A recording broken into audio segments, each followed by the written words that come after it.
All right, so this section is going to be covering the word problems for your rational functions. There are several different forms that our word problems are going to take.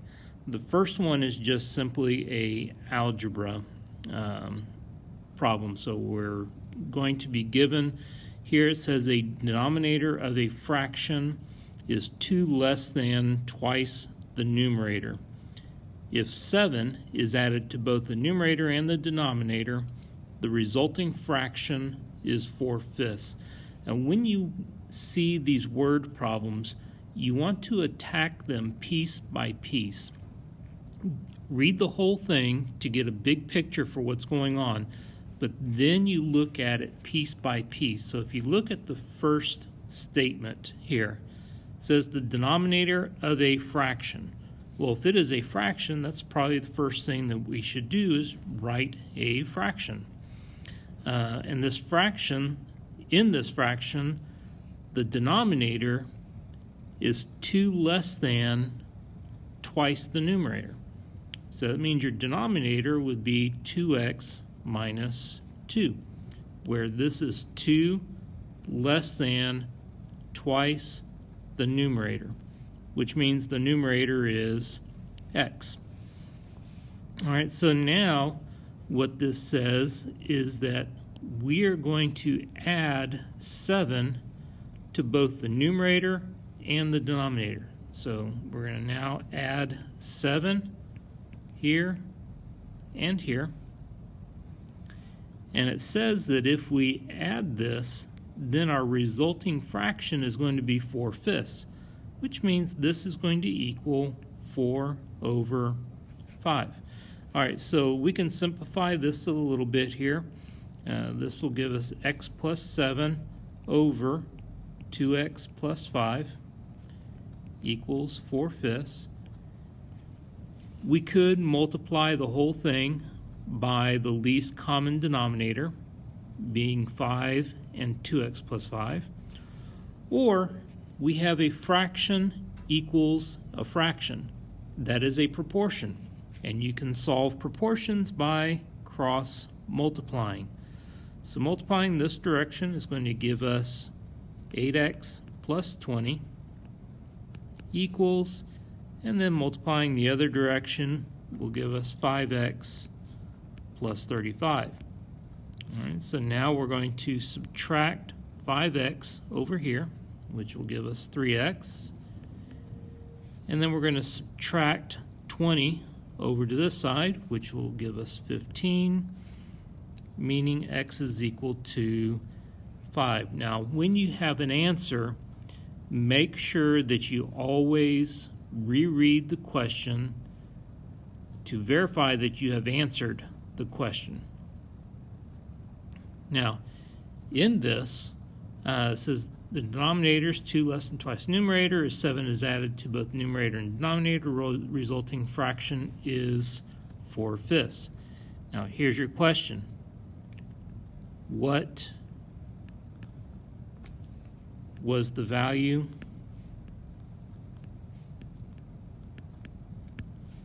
of the original fraction?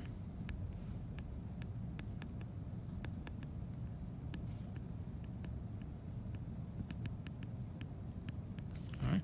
Well, this right here was our original fraction.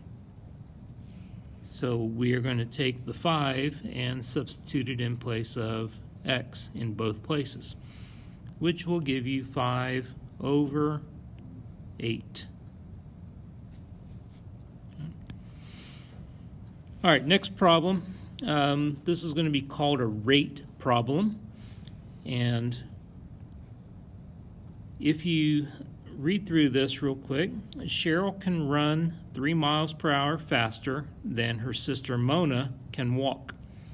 If Cheryl can run 12 miles in the same time it took Mona to walk 8 miles, what is the speed of each sister in this particular case?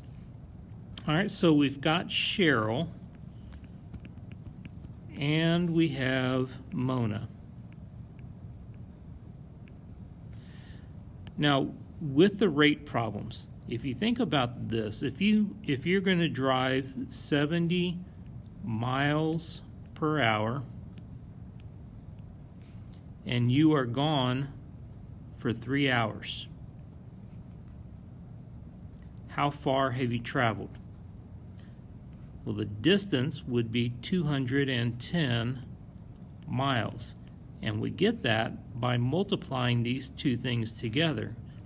When you multiply, the hours will cancel out, leaving you with a unit of miles. All right, so that's the concept that we are looking at here. And what we have done is we can create a formula from this where the distance that you travel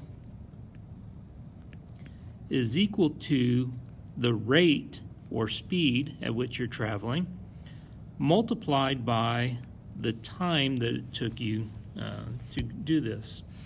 All right, so this is what we're going to be using with this particular problem. Now, the rate for Cheryl and the rate for Mona, we do not know exactly how fast that they were going, but we do know that Cheryl is going 3 miles per hour faster than her sister Mona, which means if Mona is going X miles per hour, then Cheryl is going X plus 3 miles per hour. So for example, if she was going 10 miles an hour, then Cheryl would have been going 13 miles per hour. That's 13 miles per hour faster. Okay? All right, so the other piece of information we know is that Cheryl went 12 miles in the same time that Mona went 8 miles. So we have our distance and we have rate, so let's use our distance equals rate times time formula for each person. All right, so for Cheryl, 12 would equal the rate, which is X plus 3, and we don't know how much time it took her. And then for Mona, the distance, 8 miles, is equal to the rate, which is X, times the time. Now, something that we know here is that it took them the same amount of time to go these two distances, which means if I find what t is here and what t is here, we can set those two things equal to each other. All right, so for Cheryl, t is equal to 12 over x plus 3. And for Mona, t is equal to 8 divided by x. All right, so what we're going to do then is we are going to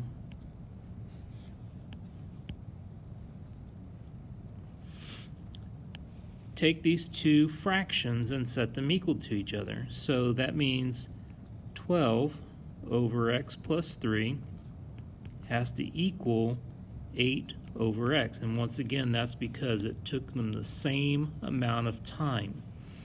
So these two times are equal to each other. We can cross multiply, so that will give you 12x equals, and then multiply this way, 8x plus 24, subtracting 8x, and then dividing will give you 6. Now remember to answer the question, and the question is, what is the speed of each sister? Well, 6 is what x equals. What we have to do is answer the question. Now the speed for Mona is 6, but we need to make sure we also use units on this. So Mona, she was walking 6 miles per hour. Cheryl is running 6 plus 3, which would be 9 miles per hour. All right, the next type of problem that we run across with rational functions, this is one of the popular types of problems is called a work problem.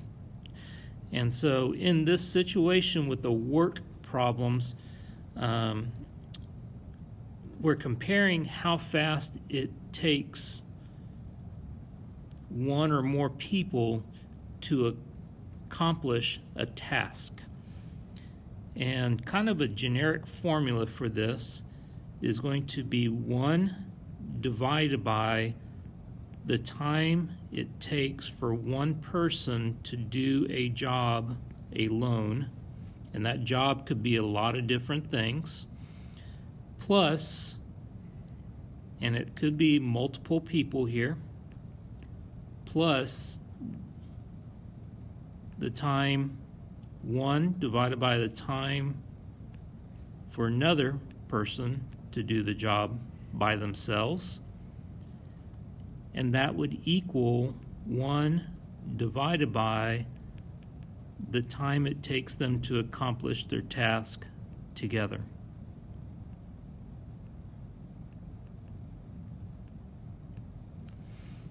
All right, so let's kind of put this together in this problem. It says Erica can paint her room in 5 hours. That's how much time it takes Erica by herself. So that gives us 1 plus 5. I'm sorry, 1 over 5. Now it says she has a friend, Rachel, help her. And together they can paint the room in 3 hours. Well, that means the time together is going to be 3 hours, so 1 over 3 is what this is going to equal. Question is, how long would it take for Rachel to paint the room alone?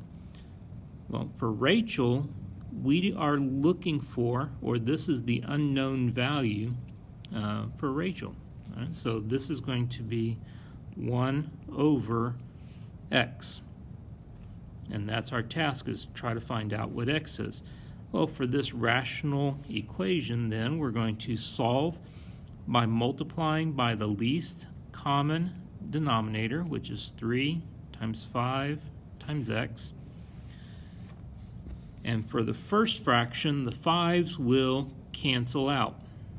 Okay, so that's going to leave you with 3x times the 1, which is 3x. On the next fraction, the x's will cancel. That leaves us with 15 times the 1, which is 15. And then the last fraction, the 3's will cancel, leaving you with 5x times this 1, which is 5x. All right, so we're going to subtract 3x over to the other side. It gives us 2x equals 15. And dividing by 2 gives us x is equal to 15 over 2, which is 7.5 hours. All right, so you can see that Erica can paint the room by herself in 5 hours. Rachel is quite a bit slower. It's going to take her 7.5 hours to do this by herself. But if they work together, they can accomplish this task in 3 hours. All right, so the next problem is another work problem. A little practice at this because they're a little bit different type of problems here. Jamie, Priya, and Paul can paint a room in 2 hours. All right, so 2 hours, that is the total if they are all working together. So that's going to be 1 over 2. It's what it equals. If Priya does the job alone, she can paint the room in 5 hours. All right, so Priya, time alone, 5 hours. If Paul works alone, he can paint the room in 6 hours. All right, so 1 over 6, that's going to be Paul.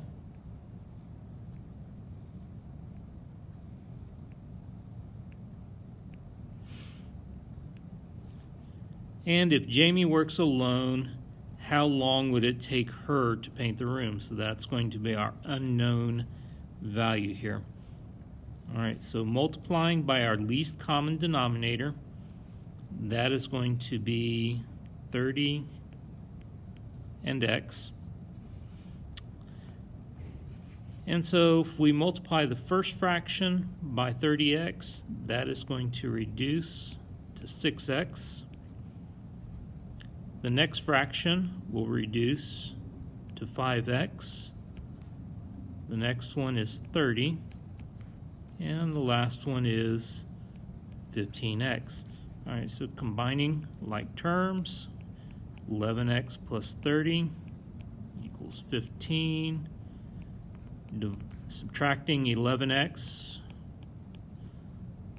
so that means x is equal to 30 over 4, which is 15 over 2. So once again, it's going to be 7.5 hours to paint the room by herself. All right, next question deals with a garden hose that can fill an above-ground pool in 10 hours. A second hose can fill the pool twice as fast as the first one. If both hoses are used together to fill the pool, how many hours will it take? So we do not know how long it will take if they do this together. So that is our unknown value. All right, so the first hose says can do this in 10 hours, so 1 over 10. Now it says a second hose can fill the pool twice as fast. Well, twice as fast means it would only take it 5 hours to fill the pool. All right, so to find the unknown value here, we're going to multiply everything by 10x. So the first fraction becomes x. Second fraction is 2x, and the third fraction is just 10. All right, so that gives us 3x equals 10. Dividing is x equals 10 over 3, so that would be 3 1/3 hours is how much time it would take if we turned both hoses on at the same time to fill the pool. All right, the next one says a pipe fills a pool in 4 hours, and a second pipe is used to drain the water from the pool, and it can empty the pool in 8 hours. The owner of the pool mistakenly opened both pipes. How long will it take to fill the pool if one pipe is filling and the other is opening? All right, so in this situation, says one pipe can fill the pool in 4 hours. All right, so that's going to be 1 over 4. And a second pipe can drain the pool or empty it in 8 hours, which means instead of adding, we are going to be subtracting because it is emptying the pool.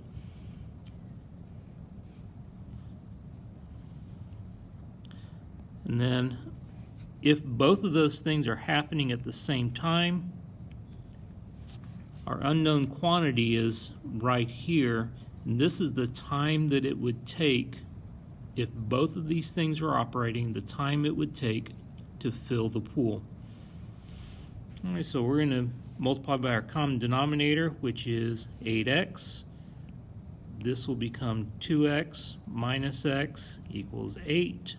Which means x is equal to 8 hours to fill the pool, which means if we did not have this pipe open that's draining the water out of the pool, we could have filled the pool 2 times in the same amount of time that it took just to fill it once.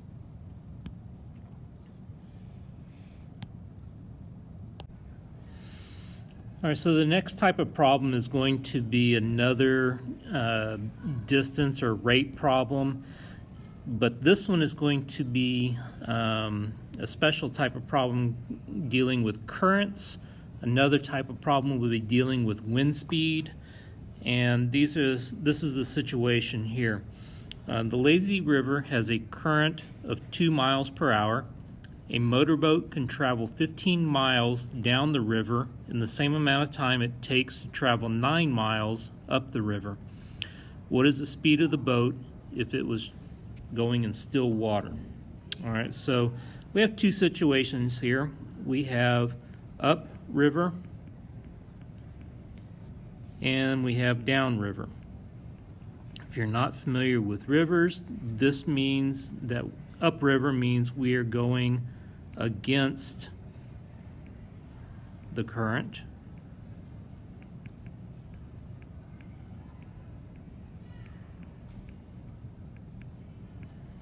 And downriver means we are going with the current.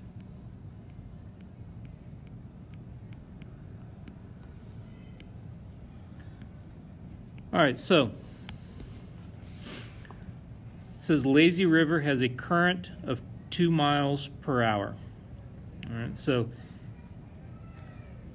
the motorboat can travel 15 miles down the river. So the distance here is 15 miles, while the other distance is 9 miles.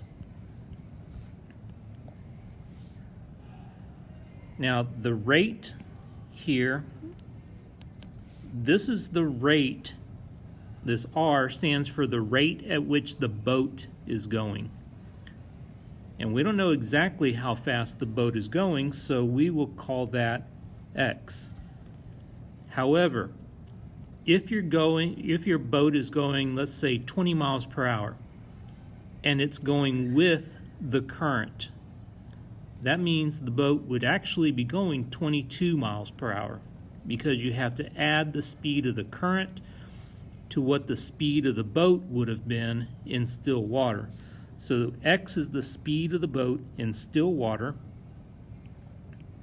X plus 2 will be the speed of the boat, X minus 2 will be the speed of the boat.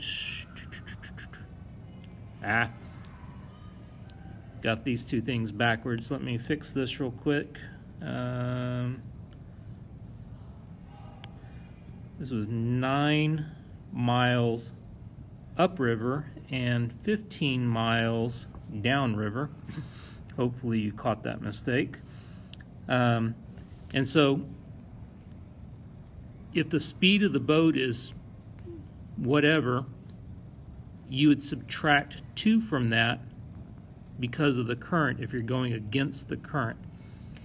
If you're going with the current, it means X will be the speed of the boat, but then you're going to add 2 to that.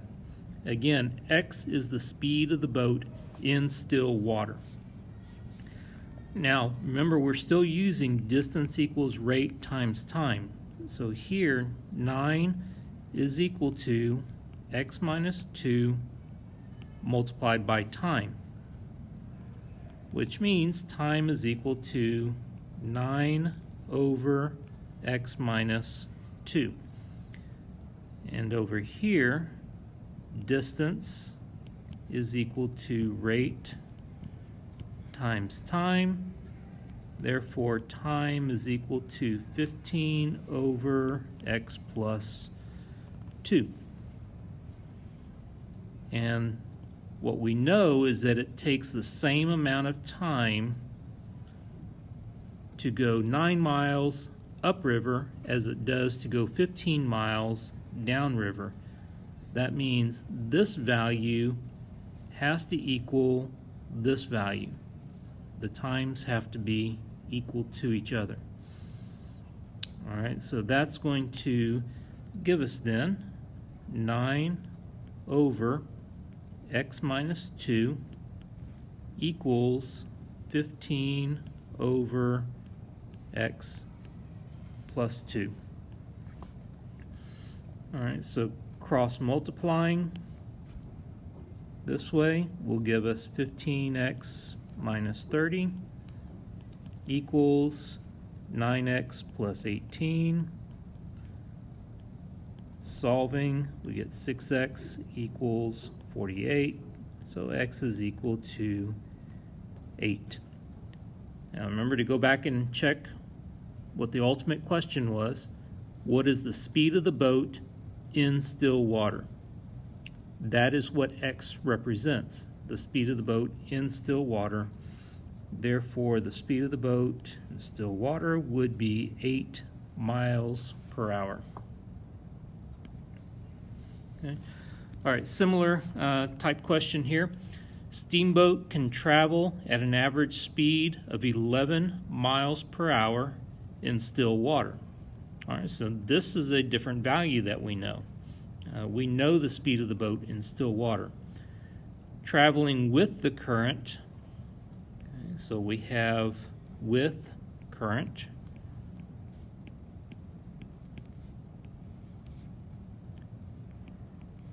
The rate is 11 miles per hour.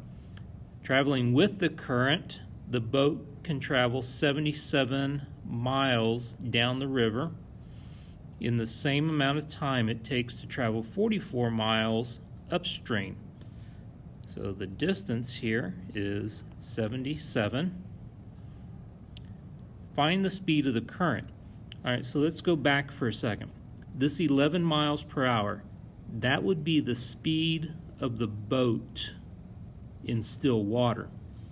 So if you're going with the current, you would add the speed of the current to that.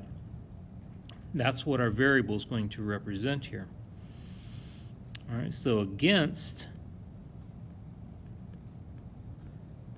the current,